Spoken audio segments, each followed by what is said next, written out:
The big question this week is, what colour is the north?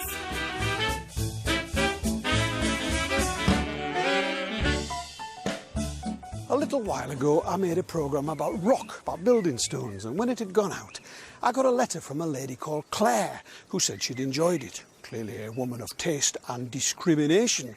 And she sent me some photos that she'd taken of walls, and she said that if I wanted to see some really beautiful rock I should come to Copeland in Northumberland. It's been my experience never to risk disobeying a strong woman, so here I am, beside one of the most satisfying walls that I can remember seeing. Before canals or trains made transport easy, all buildings had to be made of materials that could be found locally. In this part of Northumberland the word found is quite appropriate, because as you can see from the shape of these stones, most of a wall like this is made up of random rubble, just picked up from local riverbeds or wherever it was lying, barely shaped at all and built in rough rows or courses. These stones came originally from those hills over there.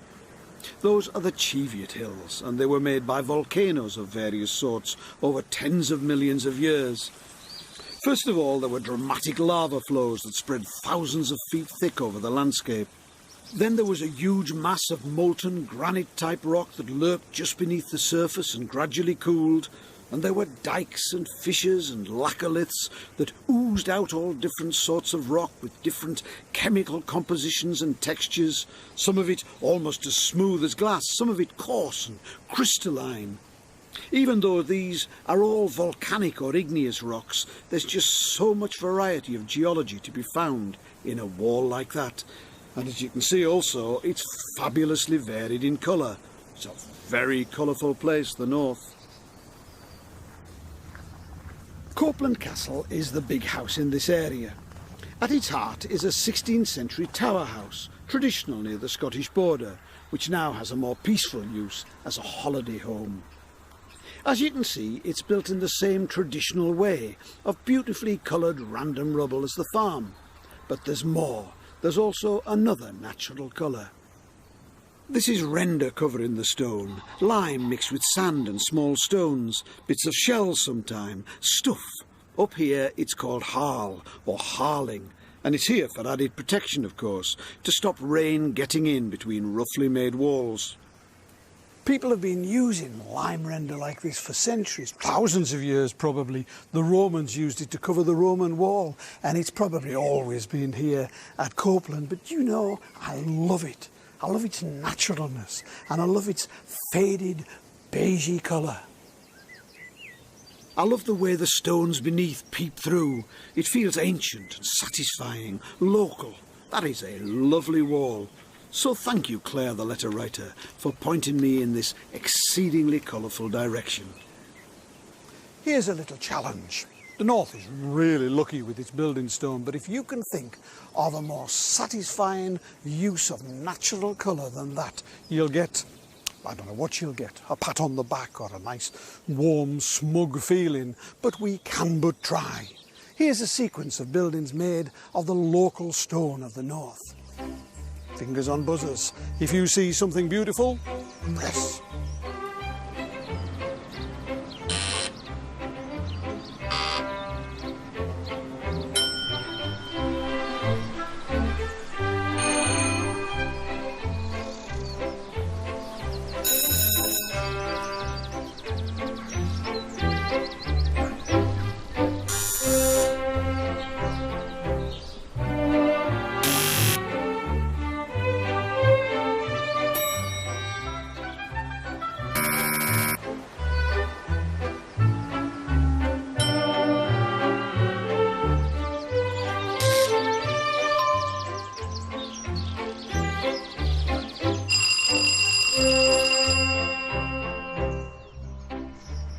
This is the village of Downham, high in the Lancashire Pennines, and it's built of two sorts of rock. There's the rock it stands on, which is limestone, and there's the rock from the surrounding hills, which is a sort of carboniferous sandstone called millstone grit. Lots of the buildings use both sorts of stone, limestone for the walls, sandstone for the door and window surrounds. You would call both of them buff-coloured, I suppose, which doesn't sound very exciting somehow, does it? Buff-coloured. vaguely brownish. It sounds dull, doesn't it? But oh no, it isn't. It's just right. These buildings look as if they've just oozed out of the surrounding rock. But here's another thing, brown and green. Do you think you'd be likely to decorate your living room brown and green? And yet, what a perfect combination. The brown of the stone, the green of the hills. Buff, but beautiful. This is Lanercost, just a few miles from Carlisle, where I grew up, and just a few miles from Northumberland, where I've spent the rest of my life. And the buildings here, as you can see, are not buff-coloured at all. They would be if I moved just a couple of miles east over the border into Northumberland, but these stones are called New Red Sandstones, and Cumberland, outside of the Lake District, is mainly a red county. This was the stone that made me interested in architecture, because I grew up thinking that all stone was red. So when I went away to college in Durham, I was shocked to see brown buildings. And on me halls, I yearned to come home and see red stone again, because that was my heritage. Like the colour of the Carlisle buses and the local football strip, the colour of the stones was part of what I was. And even now, I find it really hard to resist. Nothing ever changes, you know. People have always been dirty great show-offs and wanted to go one stage better than their neighbours. If everybody else had local sandstone, there's always one who wants to go one better and bring in faraway stone in wondrous colours, presumably at wondrously extra cost.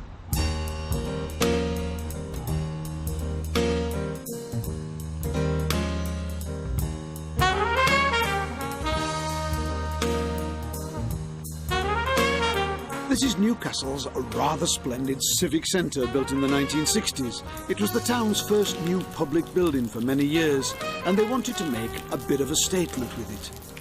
It is, as you can see, gleaming white, and that's because it's not built of local sandstone, but has been clad with Portland stone, which comes from the Isle of Portland beside Portsmouth, which is about as far as you can get from Newcastle in England. It's a sort of limestone.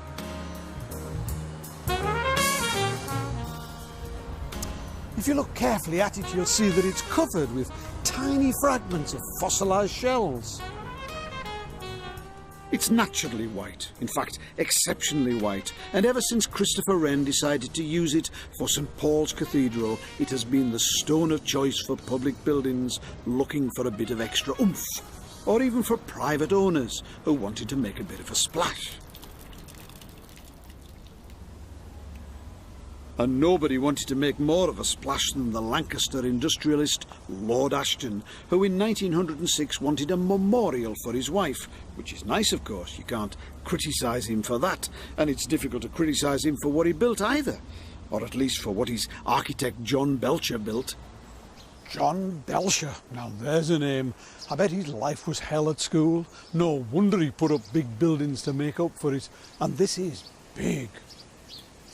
The Ashton Memorial on the outskirts of Lancaster, the grandest monument in the whole of Britain, except possibly the Albert Memorial or Nelson's Column, and all in Portland stone, of course. No commonplace local pebbles for a project so grandiloquent. Would that have looked as impressive if it wasn't shinily and expensively white? I think not.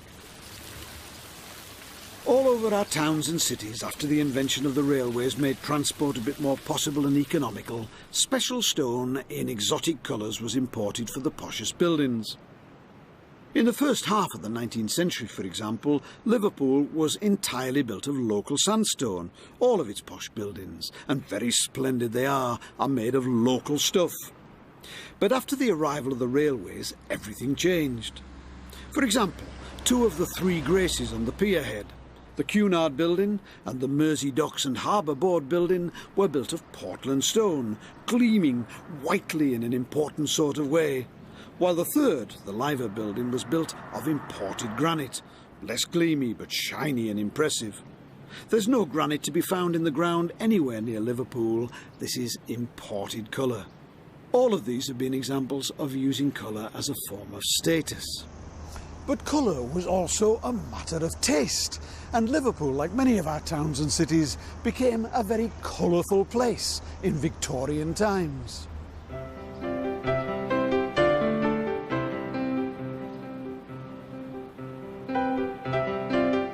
The Victorians, how shall I put it, like things a bit fancy.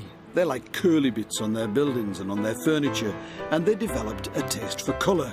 I'm talking about architectural colour, not just paint, but using different sorts of stone to create jigsaws and patterns, kaleidoscopes of colour. It's an approach known as polychromy. They pinched the idea from the medieval buildings of Italy, and they took it sometimes to extraordinary lengths.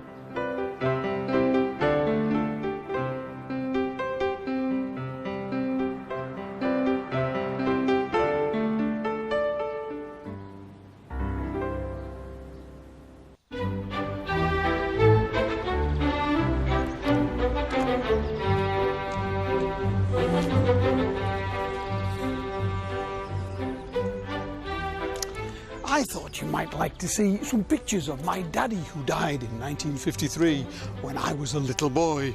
This is him in the Boys Brigade. He was an officer in the BB. This is him in the army. I don't think he ever achieved any sort of rank in the army because we Grundys tend not to get promoted. This is him with bare knees and unsuitable shorts. And this is him in overalls painting a house because, yes, he was a painter and decorator, and his offices and his workshops were just up here.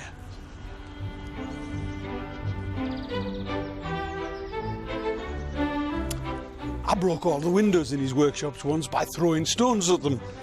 It seemed like a good idea at the time, since you ask.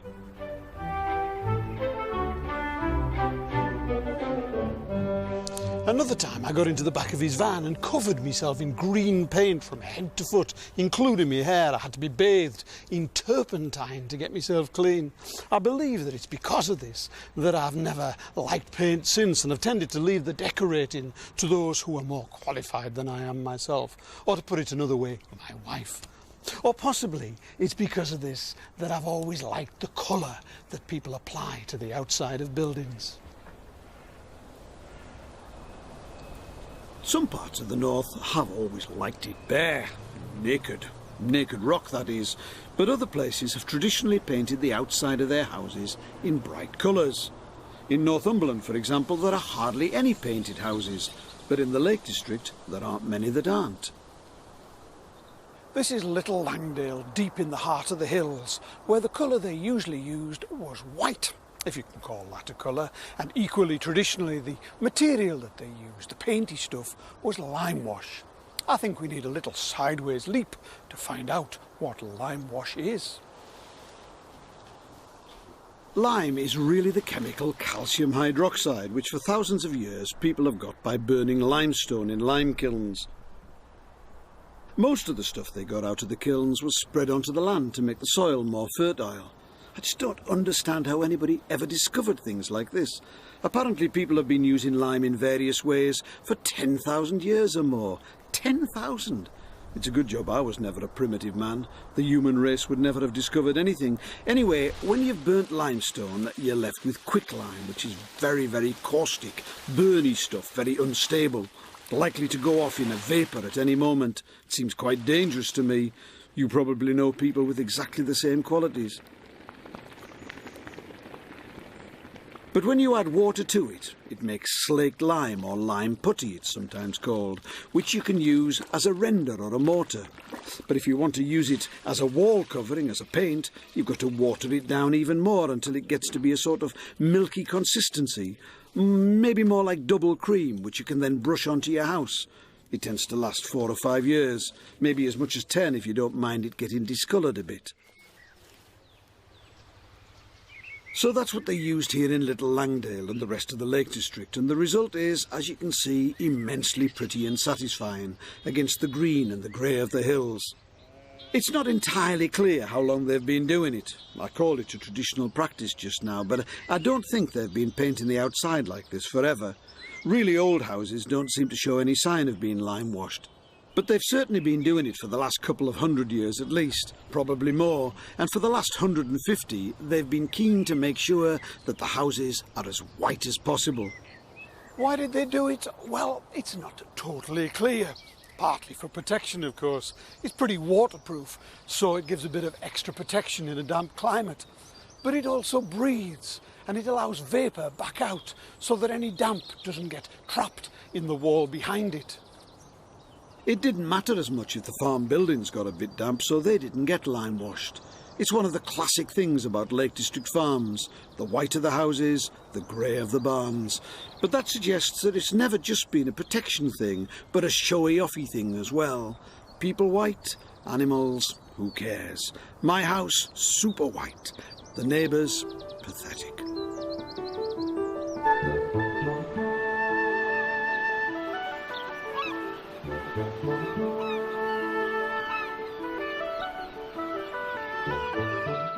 I love white, but it's certainly not the only colour used. White was more common in the countryside, but towns and villages, seaside villages in particular, can have quite a selection of colour.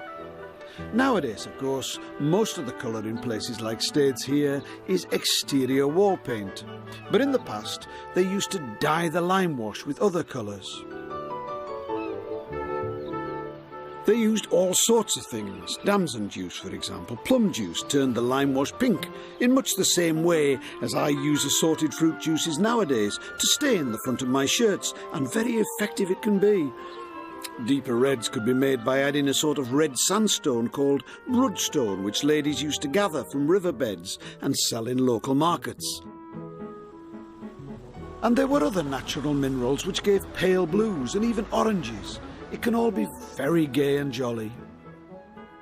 But just occasionally you come across something which is A, not quite as jolly, and B, not quite as common. This is Hartlepool, or at least an exposed part of Hartlepool known as the Headland, or if you're being more properly local, the Hoof. It's very difficult to say that without spitting on the camera.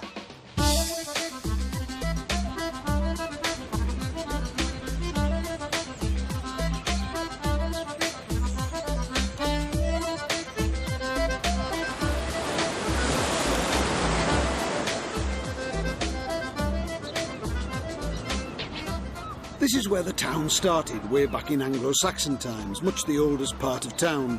There's a wonderful 13th century church and medieval town walls, and as you can see, all the normal associated trimmings of brightly painted houses.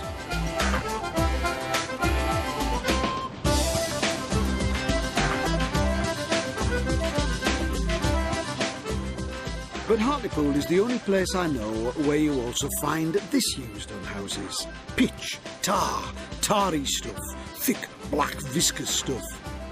As I said before, this is a headland sticking out into the sea, thoroughly exposed to the worst of the elements, and I imagine that this stuff offers almost perfect weatherproofing.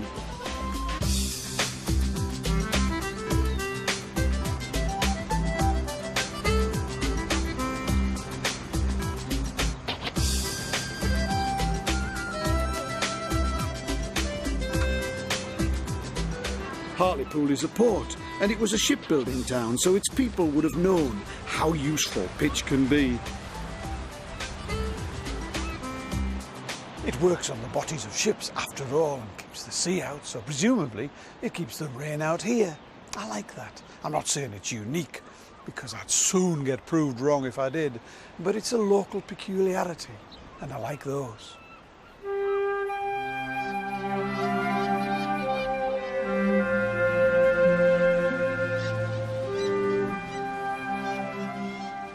County Durham has another local colour peculiarity which I like, and it's to be found in Teesdale. Now Durham isn't one of the paint-the-outsidey sort of places. On the whole, they go in for natural stone and brick. But you can't come to Teesdale without being aware that huge numbers of the farms, but not all, are painted white.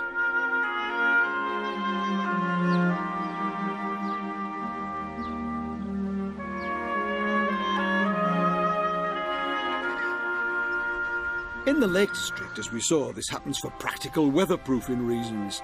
But in Teesdale, it's because vast areas of the valley belong to the splendid Raby Castle, home at one time to the Dukes of Cleveland.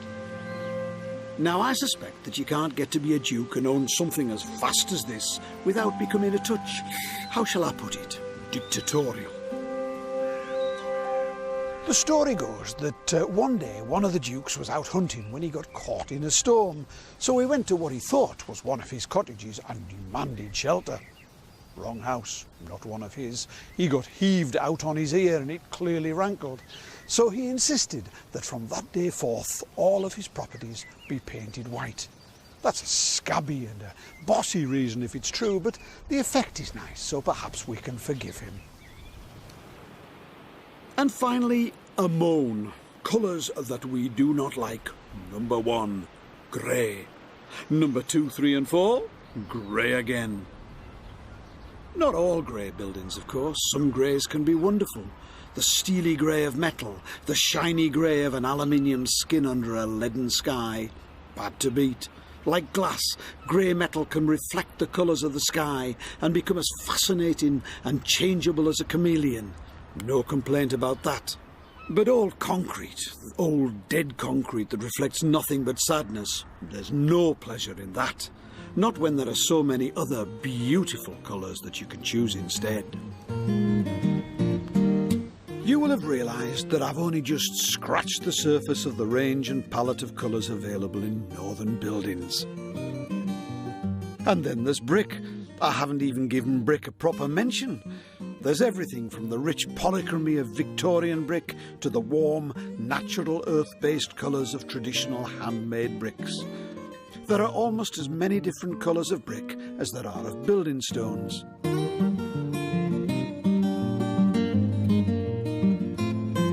Do you know, I was amazed to find out that computers these days can show 16,777,216 colours. I wonder how many we've seen in this programme.